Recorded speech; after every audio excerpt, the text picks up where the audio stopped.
Okay, together. And salute. Okay, well, filled up. Okay, we can come forward a little bit. Ready? Hands up. Turning. 1, 2, 3. 1, 2, 3. 1, 2, 3. 1, 2, 3.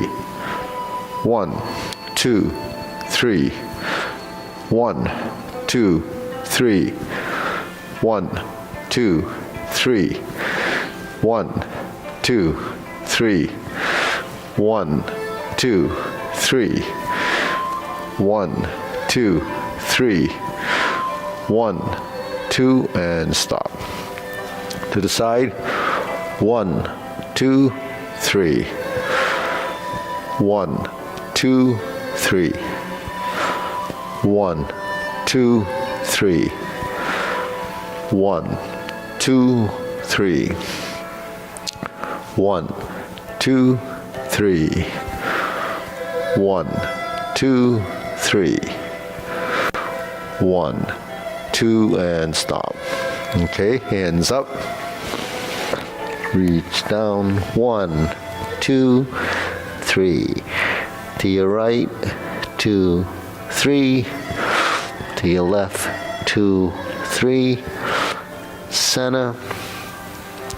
Inhale. Exhale. Hands up. Reach down. 1, 2, 3. To your right. To your left. Center. Inhale. Exhale. Okay, one more time. Hands up. Reach down. 1, 2, 3. To your right. To your left. Center. Inhale. Exhale. Hands in your waist. Circular movements. 1, 2, 3, 4, 5, 6, 7, 8, 9, 10. 1, 2. Reverse. 1, 2, 3, 4, 5, 6, 7, 8, 9, 10. 1, 2. Center cross. Knees. Circular movements. 1, 2, 3, 4, 5, 6, 7, okay, 8, 9, 10. 1, 2. Reverse. Switch hands. 2, 3, 4, 5, 6, 7, 8, 9, 10. 1, 2. Center. Hands in your waist. Neck turning. 1, 2, 3, 4, 5, 6, 7, 8, 9, 10. 1, 2. Back and forth. 1, 2, 3, 4, 5, 6, 7, 8, 9, 10. 1, 2. Center tilt to the side. 1, 2, 3, 4, 5, 6, 7, 8, 9, 10. 1, 2. Center down, rotating. 1, 2, 3. Reverse. 1, 2, 3. Center. Inhale. Exhale. Inhale. Exhale. Inhale. Exhale. Okay, spread your feet. Turn your shoulders. 1, 2, 3, 4, 5, 6, 7, 8, 9, 10. 1, 2, 3, 4, 5, 6, 7, 8, 9, 10. 1, 2, 3, 4, 5, 6, 7, 8, 9, and stop, switch, stretch.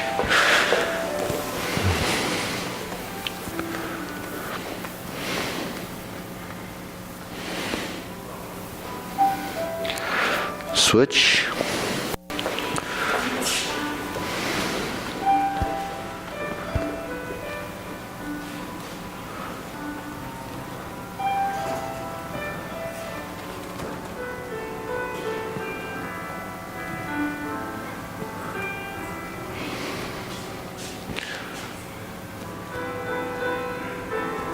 Switch.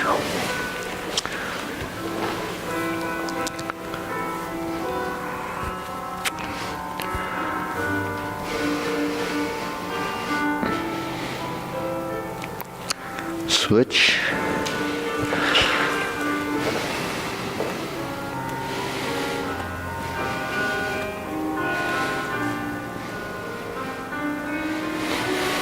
Switch, straighten front knee.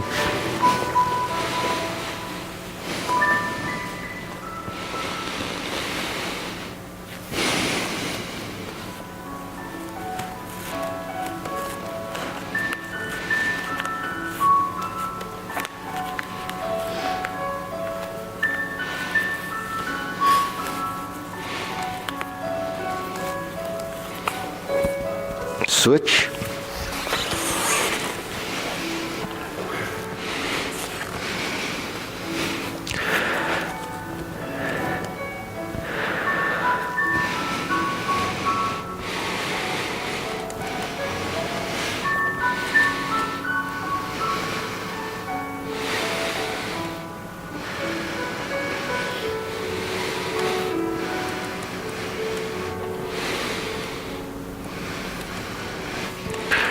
Switch.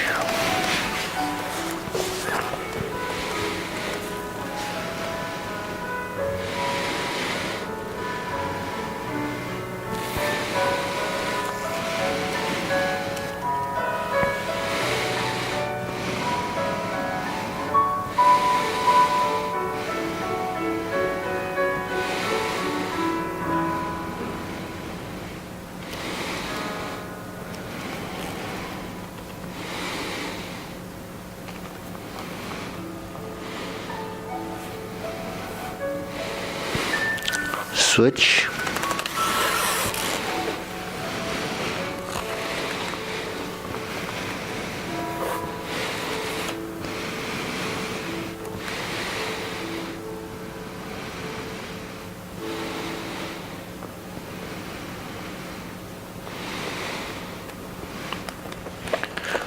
Okay, center.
Okay, shake it out. Deep breathing, inhale.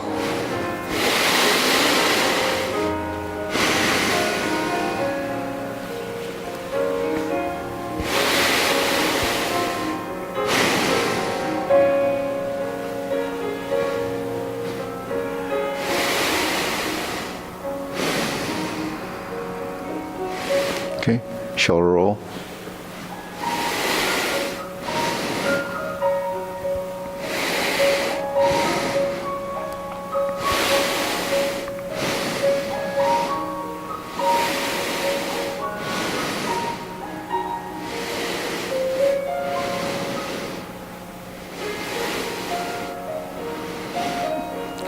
Reverse.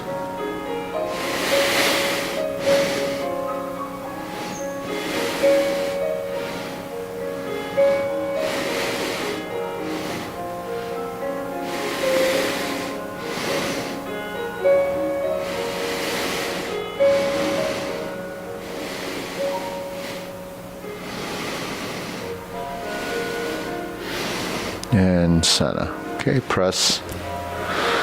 Release. Exhale, inhale.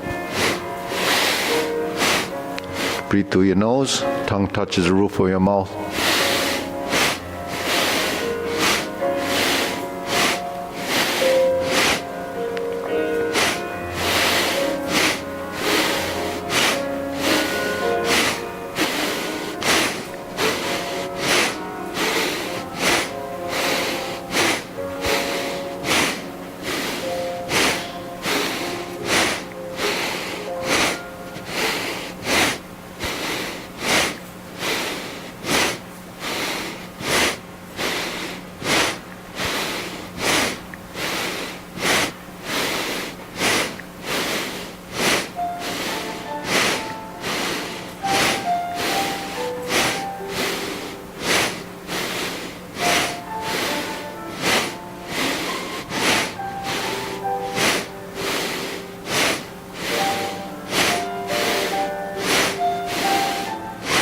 And stop. Hands up, pull in, inhale. Exhale. Inhale. Exhale. Inhale. Exhale. Okay, wrists.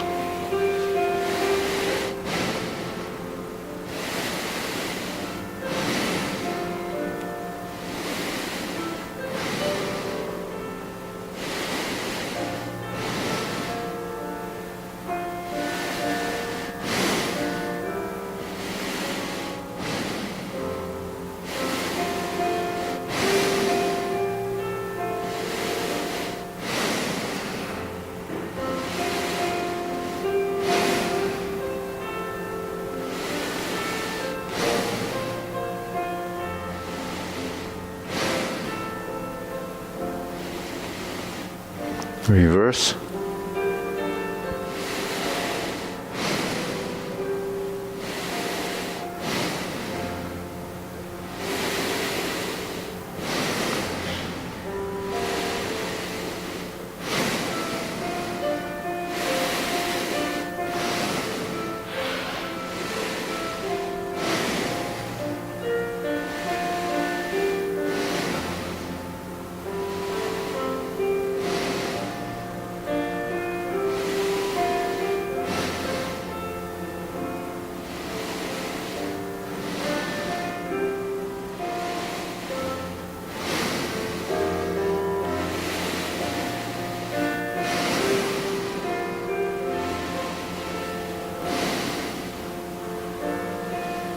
Okay, palms down.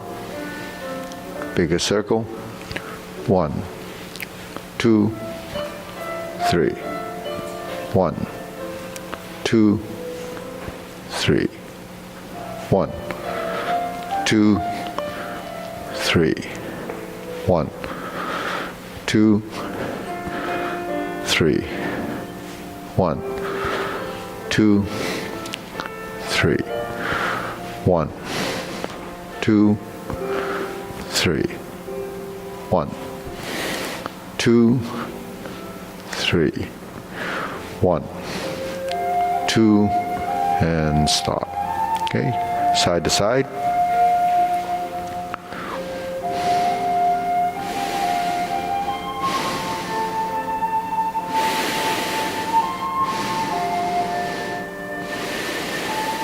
Okay, center.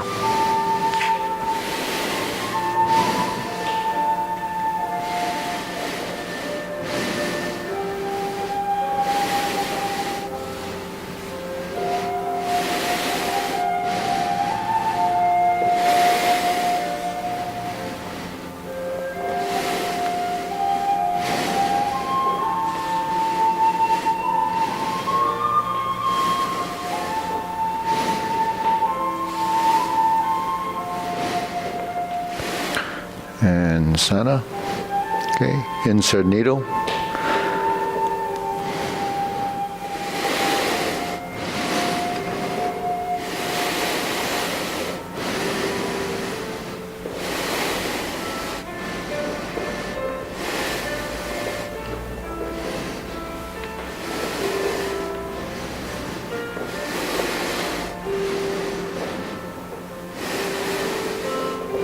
Switch.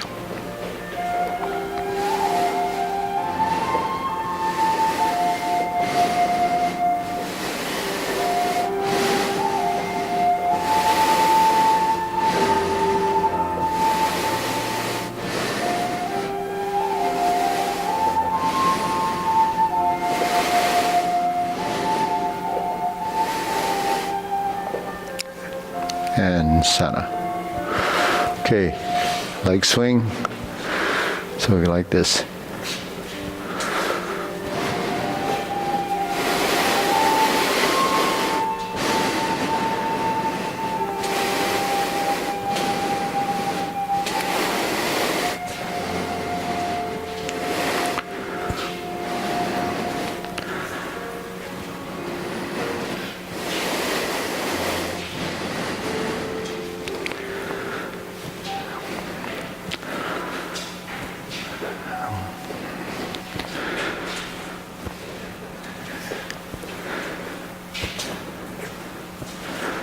Switch.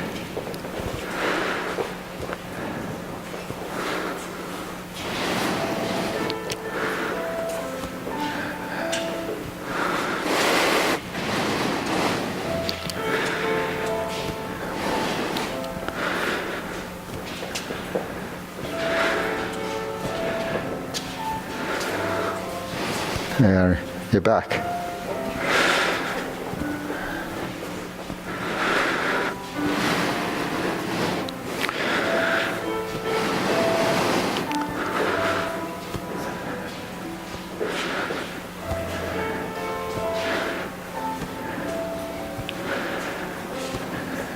Center, side to side.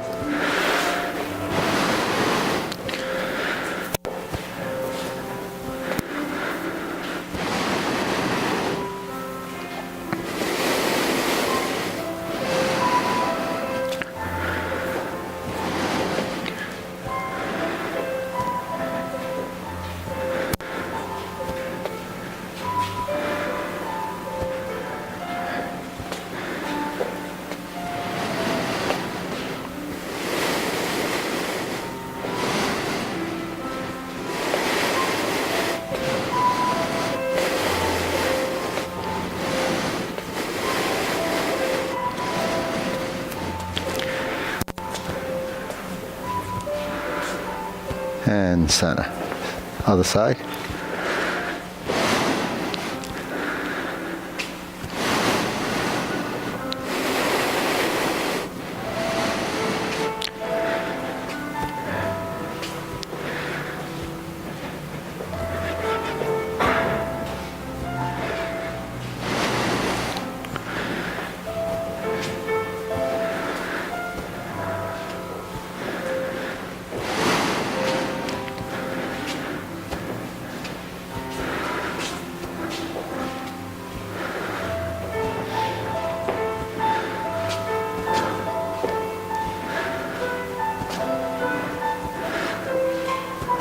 Okay, center, shake it out. Deep breathing. Inhale. Exhale. Inhale. Exhale. Inhale. Exhale. Okay, still grilling.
Switch.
Okay, open and close.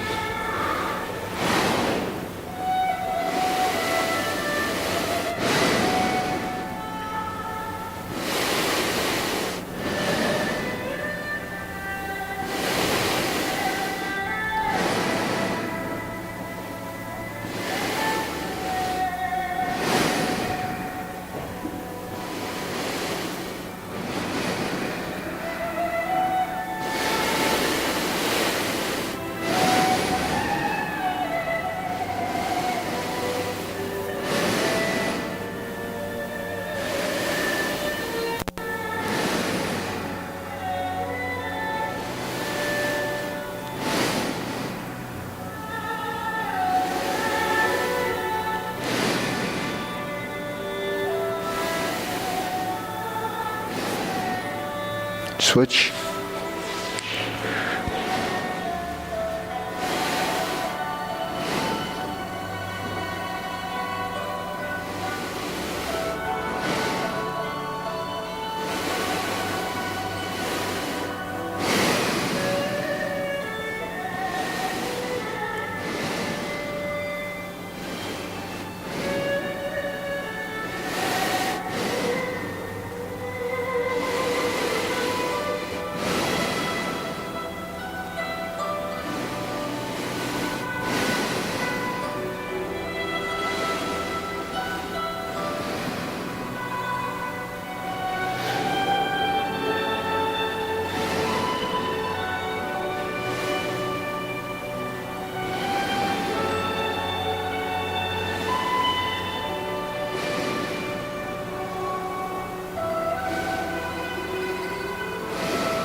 Okay, center, circular movements.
Okay, lower hoop.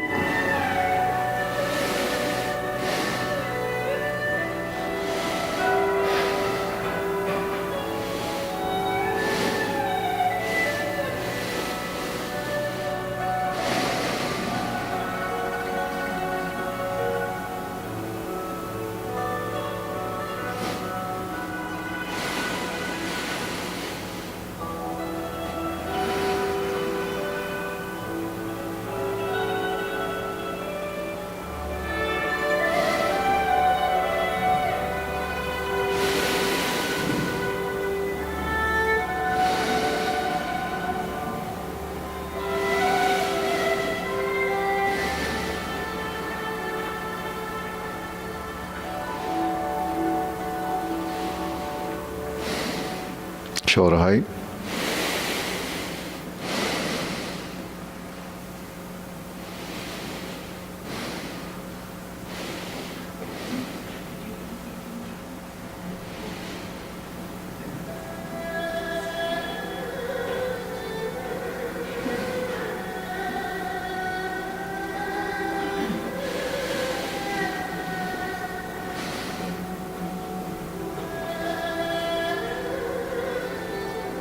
Elbows down.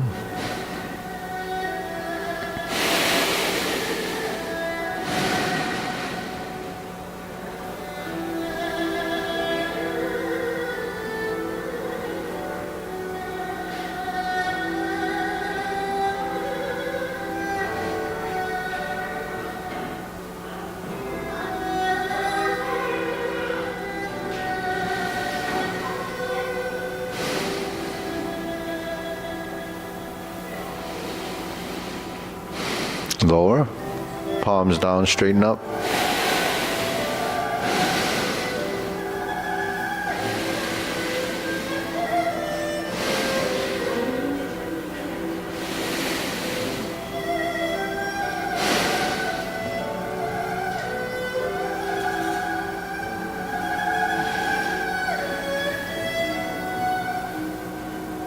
Okay, deep breathing, inhale. Exhale. Inhale. Exhale. Inhale. Exhale. Okay, diagonal flying.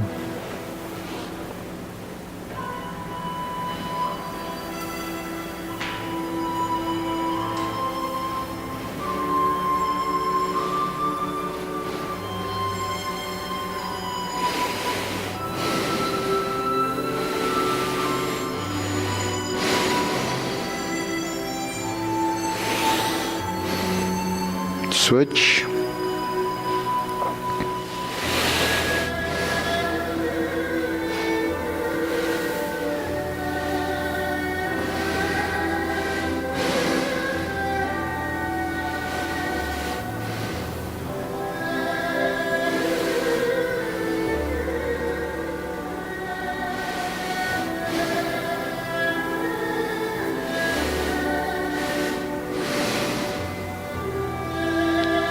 Okay, center, cloud hands.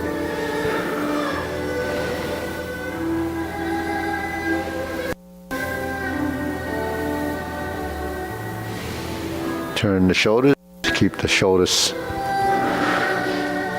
level without tilting. Okay, move the feet.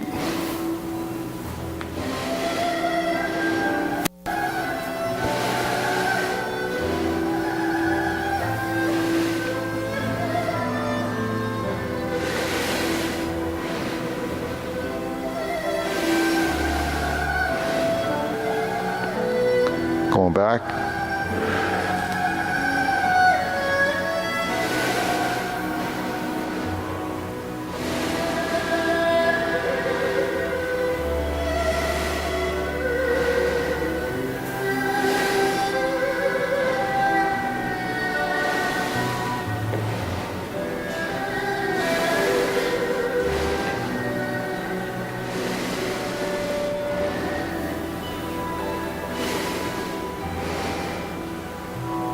Going back, 1 foot at a time, toe heel.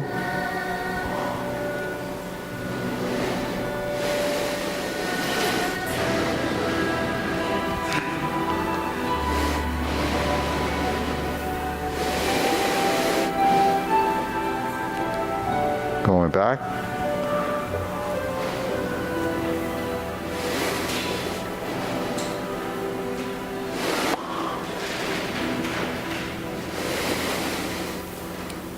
Okay, and center.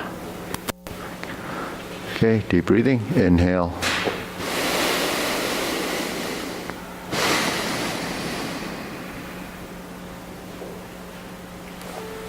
Inhale. Exhale.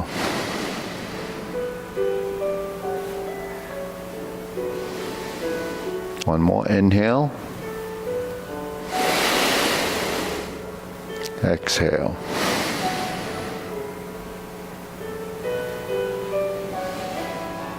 Okay. Low hoop. Middle, upper. Okay, carry tiger to the mountain.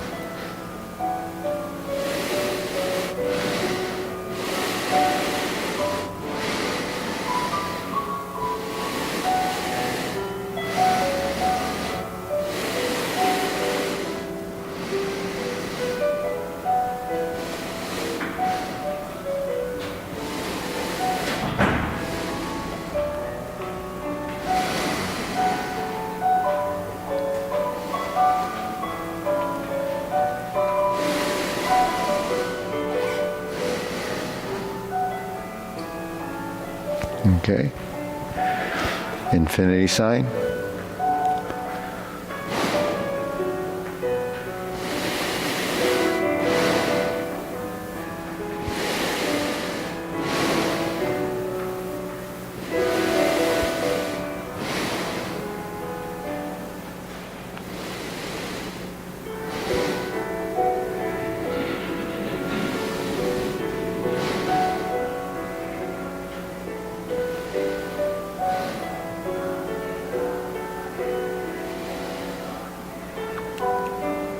Okay, form the fists.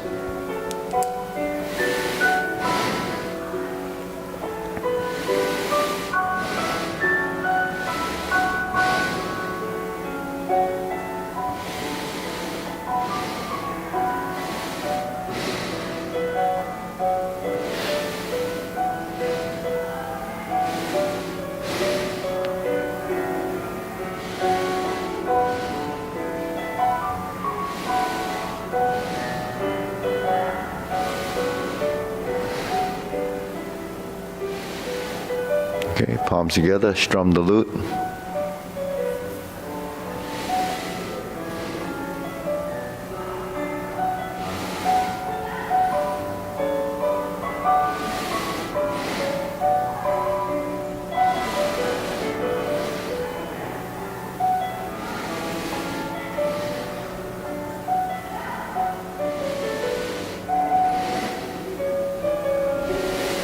Okay, turn toe heel, strum the lute or vertical elbow, back to center, lower hoop, turn. turn. So there's your vertical and horizontal. Toe, heel, pivot, or heel, toe, heel, toe, toe, heel. Pivoting back, toe, heel, heel, toe, heel, toe, heel, toe, and heel.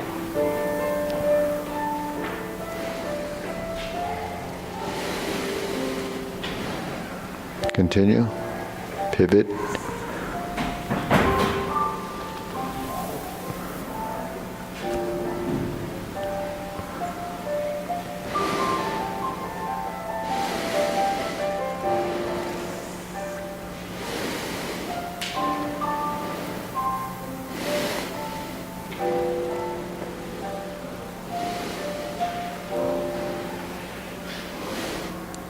continue. Try it again. Turn and turn. Turn and turn. Turn and turn. Okay, shake it out. So do you know what the purpose of this exercise is for? It's to integrate the hands and the feet, pivoting off the toe and the heel, depending on, what transition you have. So when you're in stork flap swings and we turn typically to brush knee, it's the toe heel turn. When you make 180 degree, typically it's a heel pivot, but it could be going from this position to 90, or this position to 90 plus 35. And then you shift your weight and then takes you to the other side. That's a 180 degree turn. So this is just developing the control of your pivoting, which is really stemming from your hip. Then when you're in a vertical position and you switch, the first line of learning is just putting your hand back on the other palm. It's just like clapping your hand. So that's just finding center. Then as you find right and left strum the lute position or vertical elbow, then you've determined you have a right and left side, right? But then as you start to integrate the movement and you start to build the geometry of position, then you realize you have a vertical and a horizontal. A vertical and horizontal. Then when we turn and we build vertical to horizontal, the lower hand rounds its horizontal until your hands start to do this, right? So that's a circle.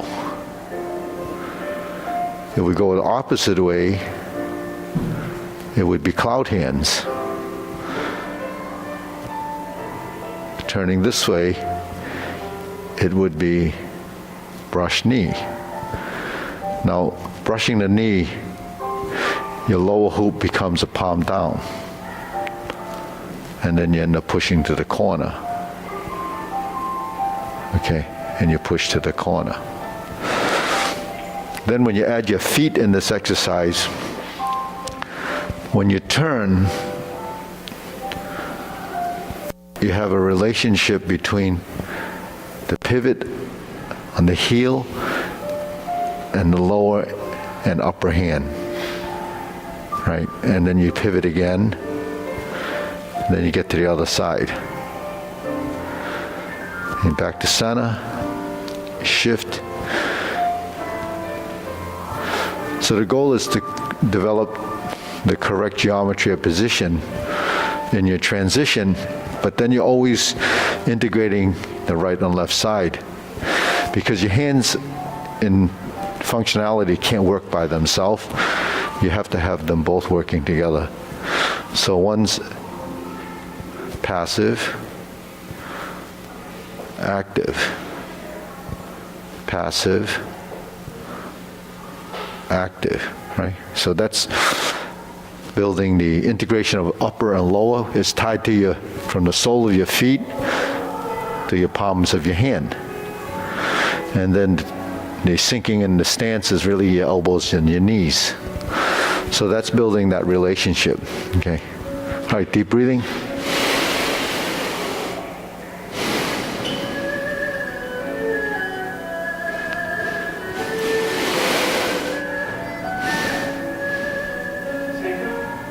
Yeah.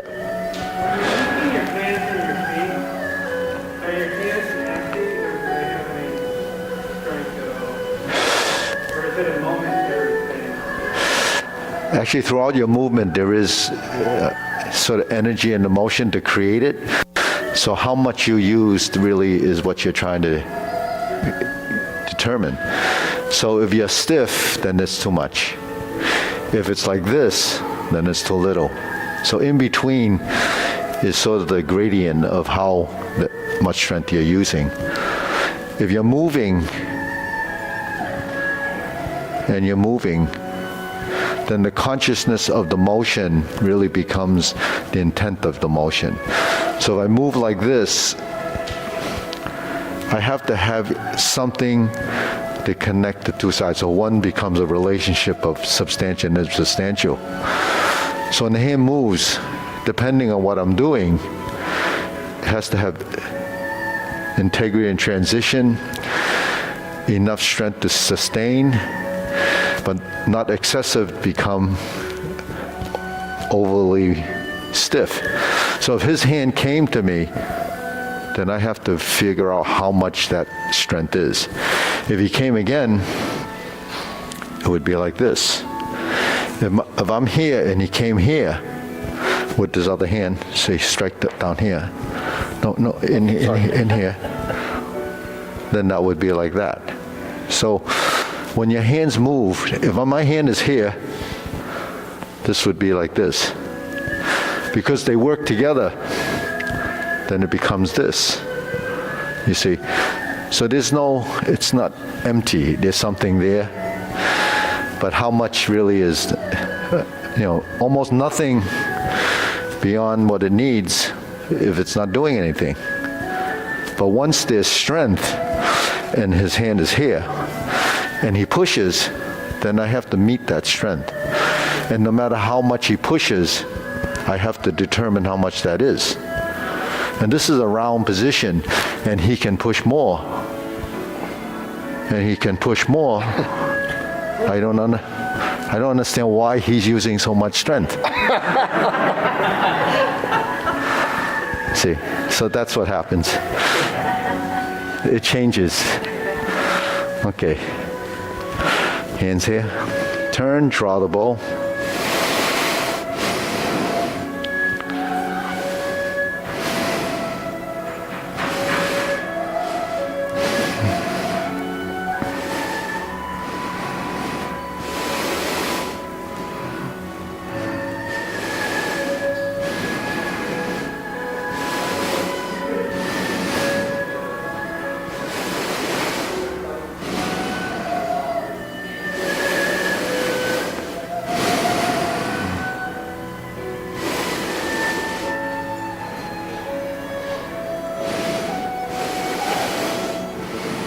Okay, fan to the back.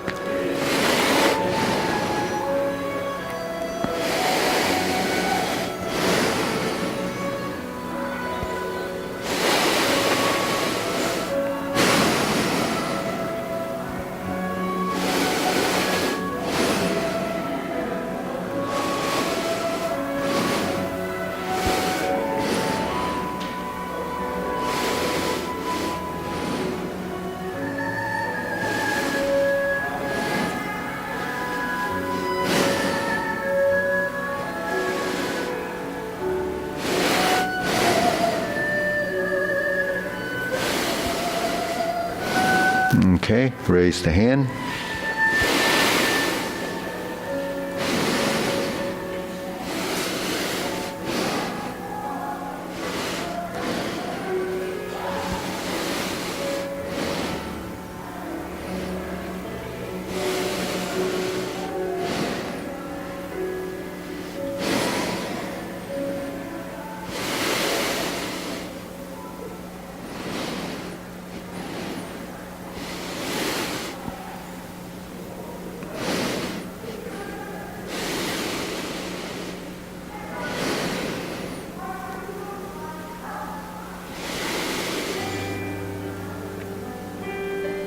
Okay, deep breathing. Inhale.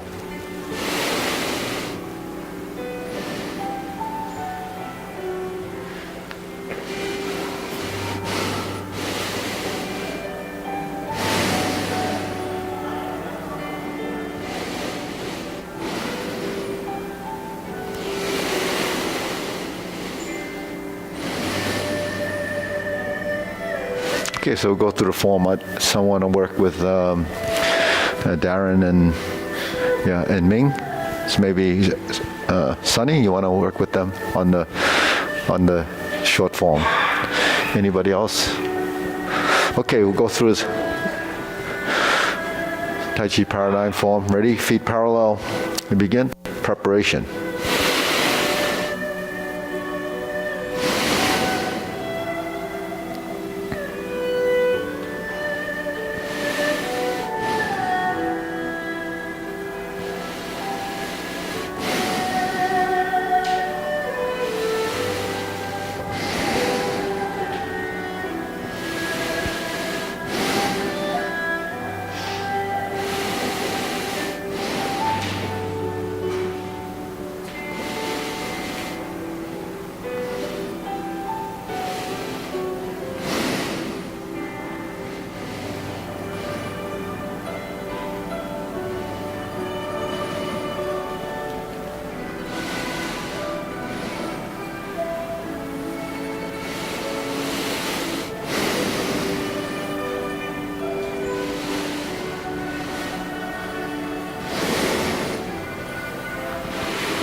Okay, deep breathing.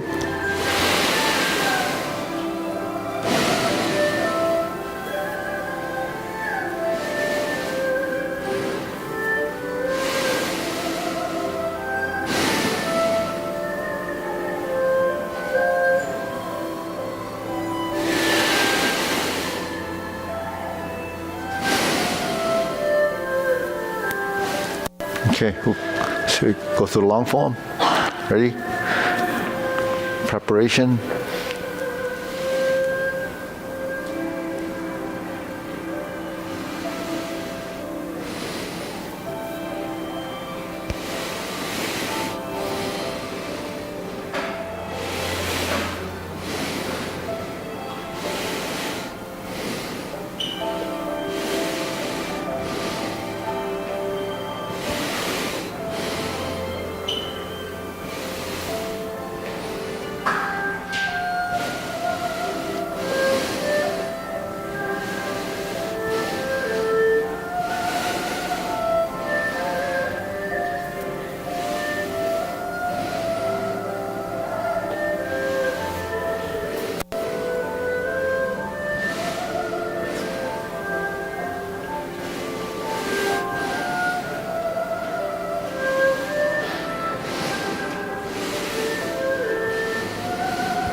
Okay, deep breathing.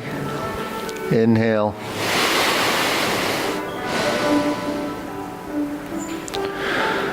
Inhale. Exhale. Inhale. Exhale. So we'll go back to the question you were talking about strength. So that's sort of that. Anybody look at the article from the New York Times talking about, building abs and doing a lot of sit-ups or planking? So what is the difference between the two types of exercise and what we do?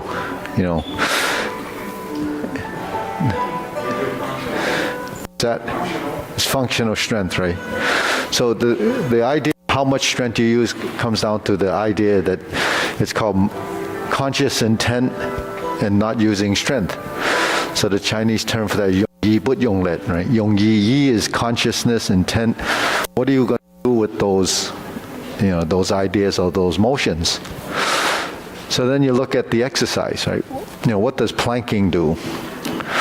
And what do muscles do?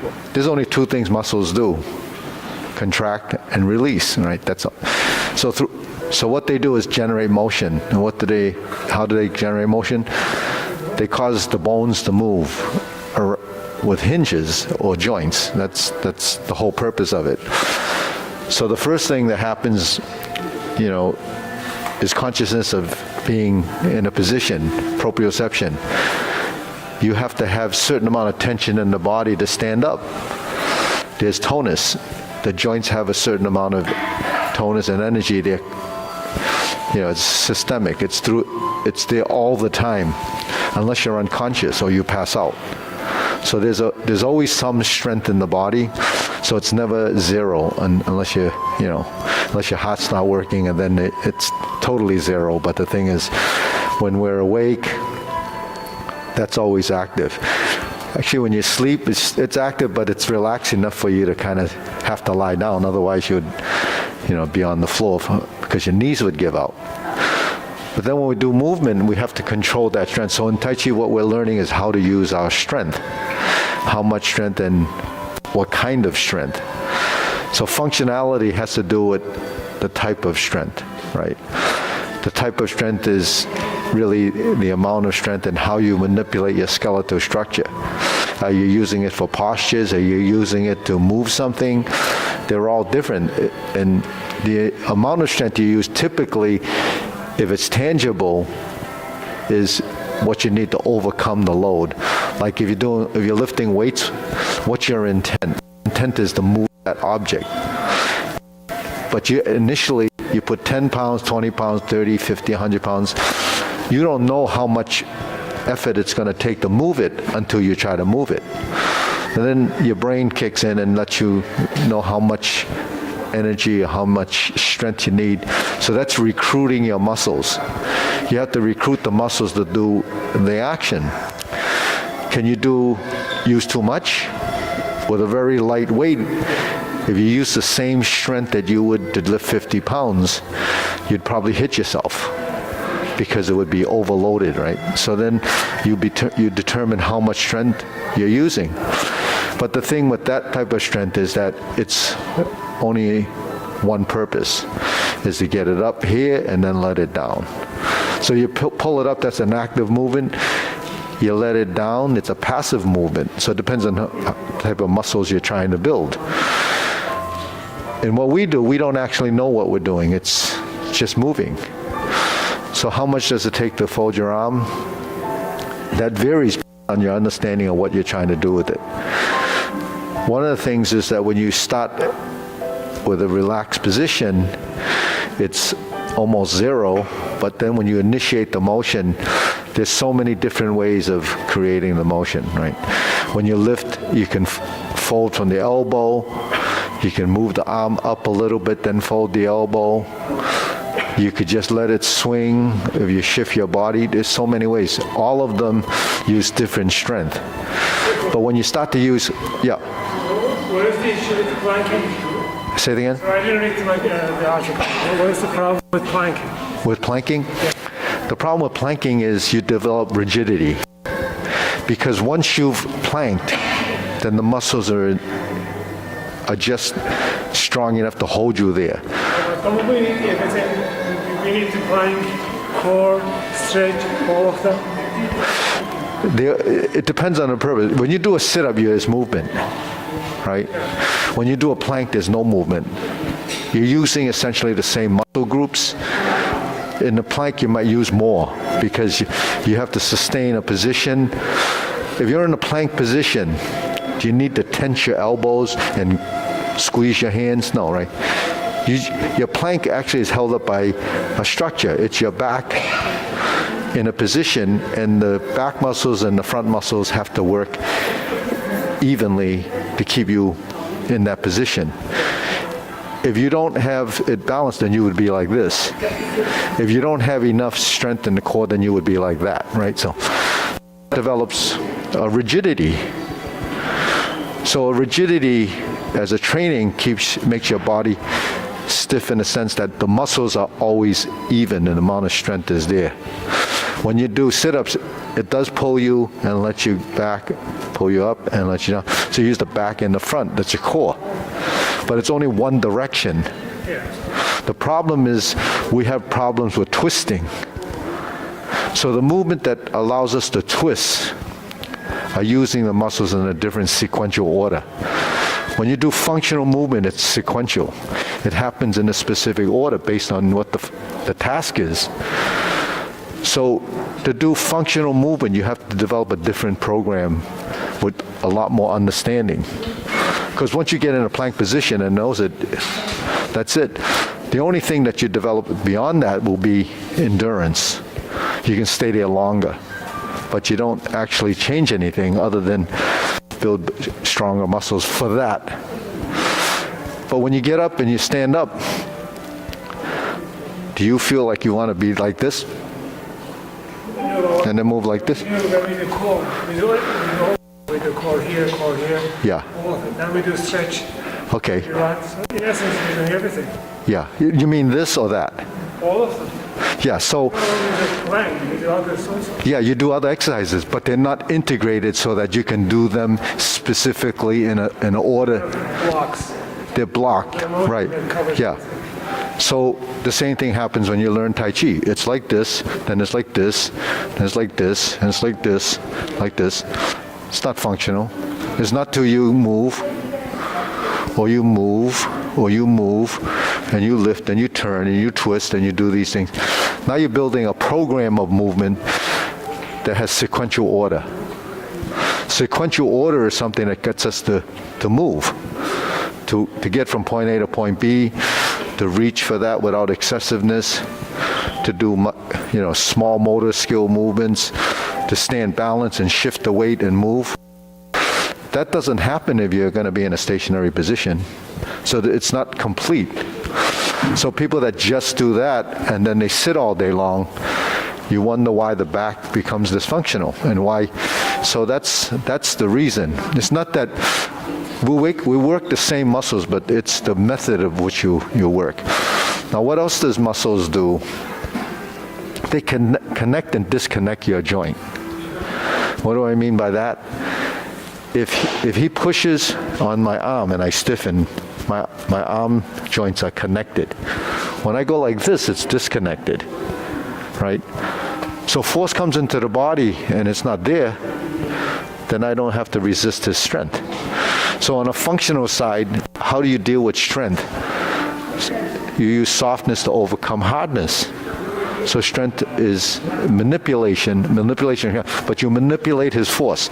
If my hand is here and I turn like this, I avoided his position by turning, relaxing, and avoiding his position. Now, I'm not going to be in an advantage position if I go like this, because he can feel that he has something to apply his pressure to. If he goes like that and he applies his pressure and he push, and I do that, then I avoid it, right? So how do you avoid it? You can't avoid it like this. And I'm going to plank, but what does it do? It creates dysfunction. It's not applicable.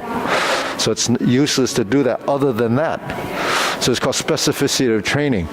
It's good to work those group of muscles, but what do you do after you work that? You have to develop functional training. So should you do the planking first or learn the function first? You learn the function and you strengthen it. You can't become stiff and then try to learn something, because what do? You have to unlearn it. It takes more time to unlearn something and relearn it than it does to learn it from the beginning. So that's why kids and infants grow up, when they're doing a lot of different things, they become very agile and they play sports or whatever, they become well-rounded. But if you don't do anything, then you never develop an understanding. That's body intelligence. So in Tai Chi, it's called body dongjing. It's body intelligence, how to use your strength and how to apply it. But not necessarily in the martial art. In anything that you do, it's a function. If you want to pick up something, if you pick up something with your elbows out, it's not as effective when you pick it up like this. If you're going to hold something up, it's better closer to your body than out here. Because when you're doing work, you want to be efficient. You don't want to waste the energy, because you could do a lot more things if you're efficient throughout the day, right? So when you learn to fold your elbow, learn to relax your body, then you can learn more things, more techniques. So you think structure is more important than strength? Structure is more important than strength, initially. Do you build a building based on how you don't overdo it? You don't go out and order, all these big beams, and you're only going to build this small structure. You first have to find out what you're going to do, and then you build the structure based on what sizes you need. But that's not a human thing. That's neuter. That's not. When it's alive, your skeleton is your structure. So you stack your body in a vertical position, then your bones are aligned, and then it supports your body weight. When you tilt like this, you use a lot more strength. Well, erroneous strength. You don't need anything to hold you up if you're like this. When you're like this, then your back is holding you up from tipping over. So then your back's going to get tired. So you learn your structure to learn how to stack easily. So what is the structure? If my hand is like this is a structure, not on top, right? So I'm supporting a weight, right? So I have to use a certain amount of strength. So when you get into a position, the first thing you have to do is determine how much. But I can balance it based on, if he presses more, then I'm like this. But I also have to stiffen my back to keep me from doing this. But if I do this, when he pushes, the strength is moving and is going down. Yeah, much stronger. When he gets to here and he pushes down, Yeah, big difference. but I don't use a lot of strength from here, and I don't use the strength that required me to hold it like this. So that's why the correct strength is how you go through the motion. Now, when you get to here, then you move. But if you may not realize it, but when you go up like this, there's moments, weights, there's a weight in front of you, that's your arms. So to compensate for that, you actually have a minute shift backwards. And then if I drop my elbows, my body resets. And then it continues and it goes up and down. Then it becomes a cycle. So you're creating a sequence of events that allows your body to recognize that. So the heightened sensitivity of your body feedback actually makes your body understand. The feedback is in your sensory system, that are in your joints, that are in your muscles, that's in everything that detects what it thinks it's supposed to do. And what the brain does is process it, and then it becomes better and more efficient, because it starts to understand what your real end goal is, and then it continuously evolves until it's almost effortless. But meanwhile, you're going to use a bit of strength in the beginning and waste a lot of energy. But that's how we learn, that's how we process, that's how we evolve. But if we do this like this all the time, then it's just a physical motion. And the physicality of motion should be actually removed from the motion to refine it so it's at a higher level. But a higher level is a more complex level. So that's it in a nutshell, and it takes a little bit of time because we're constantly unlearning to learn. Because even though we might not be overworking our muscles in like a plank or doing a lot of sit-ups, what happens is that we have habits just through life, the way you do things. So those habits are things you have to break. And, that's just the way it is. How we stand, how we move. We don't move like this normally. Right? We don't move like this normally. We don't bend our knees normally, other than when we have to. But a conscious sinking is releasing, not bending. So there is action and inaction. If you're standing like this and you push your knee out, that becomes an action. But the knee can't go out unless you relax your ankle. If you just bend your knee, you're not going to be in vertical position because your butt's going to stick out. So you tuck it. So you bend and you tuck. And what happens? Your hips become stiff. So when you tuck, you can't turn. You're like this. So it's better to push the knee out, let your body sink, and you stay plumb. That's sitting. That's the sitting stance in Tai Chi. Okay. Okay, ready? Bow.